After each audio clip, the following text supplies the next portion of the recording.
Our subject is entitled The Strategic Importance of Dreams and of Visions in Islam.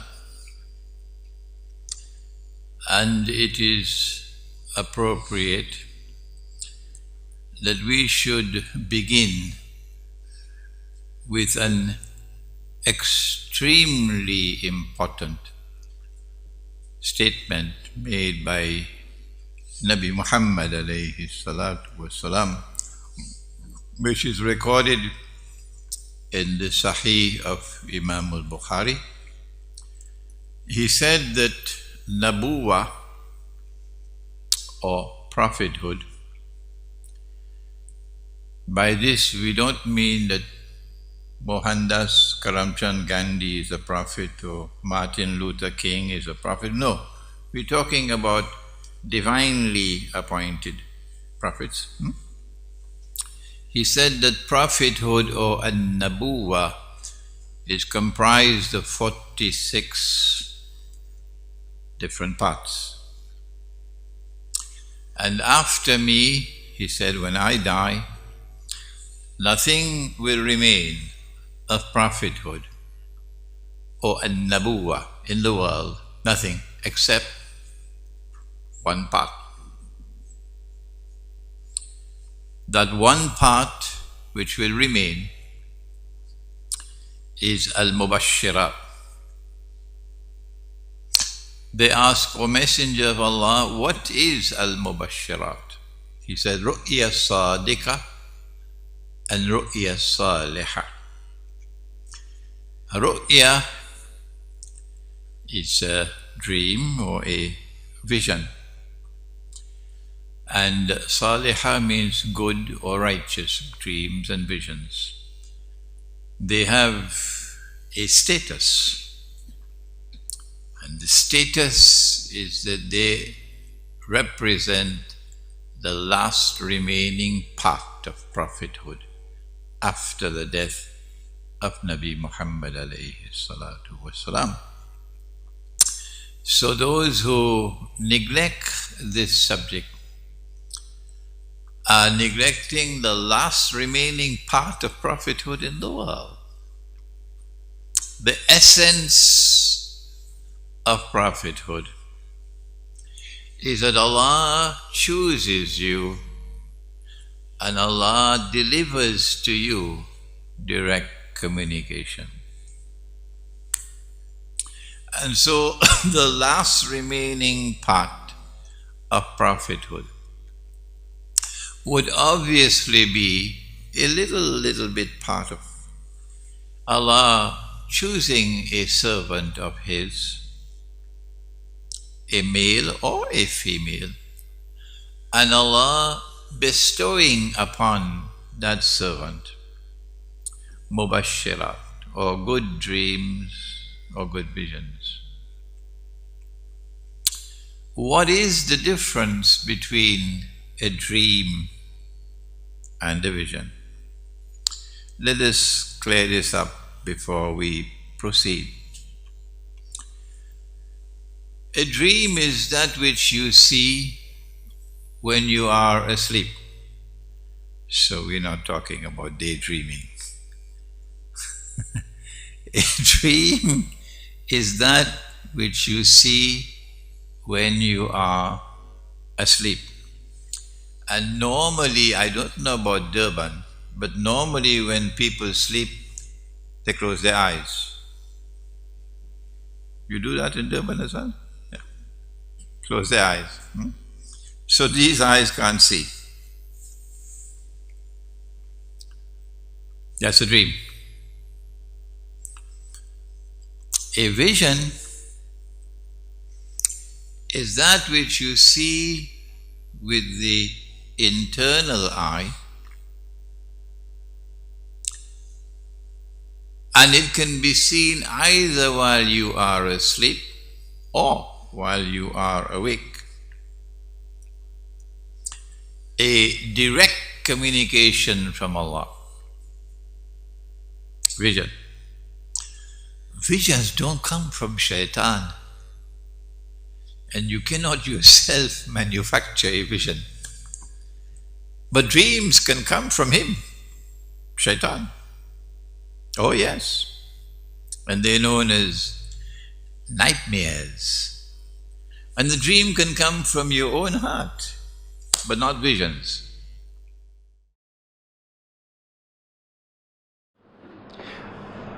There are those who have a methodology, and I have to come back to it again and again and again, because somehow I'm failing in impressing them. I'm failing. A methodology which says that there is no more knowledge to come from the Quran and from the Hadits of Prophet Muhammad other than that which has already been given by the Messenger of Allah and by his companions, the early Muslims. No new knowledge is to come. No new knowledge is to come which can explain whatever is in the Quran and whatever is in the Hadith. And yet, listen to a Hadith that you hardly ever hear, from the mimbar or outside the mimbar. The Prophet said, sallallahu ta'ala alayhi wa sallam, have you ever heard it before? He said, Nabuwa and Nabuwa, or prophethood, is comprised of 46 different parts. The hadith is in Sahih Bukhari. Nabuwa or prophethood is comprised of 46 different parts. After me, Muhammad alayhi salatu wasalam, nothing remains of prophethood in the world other than one part. Other than one part. There is one part of prophethood still remaining in the world today. Should we not bow our heads in humility and in gratitude to Allah, who in His kindness has still left into the world, still left with us in the world, one part of prophethood, the forgotten part of prophethood that no one talks about. Tonight here in Dipalma, we remind ourselves. He said that one part of prophethood still remaining in the world is a ru'ya sadiqah and a ru'ya salihah. Good dreams and visions, and true dreams and visions are the last remaining part of prophethood in the world. How can you say that there is no more knowledge to come? That's wrong methodology. The subject is therefore of supreme importance. The Quran itself addresses the subject of dreams and visions, but we need maybe 2-3 hours to take you through all the verses of the Quran pertaining to dreams and visions. We don't have the time to do that, but you've got homework to do. There are 3 kinds of dreams or visions. Said Nabi Muhammad alayhi salatu wasalam, there are those dreams and visions which are good and which are true, and they come from Allah.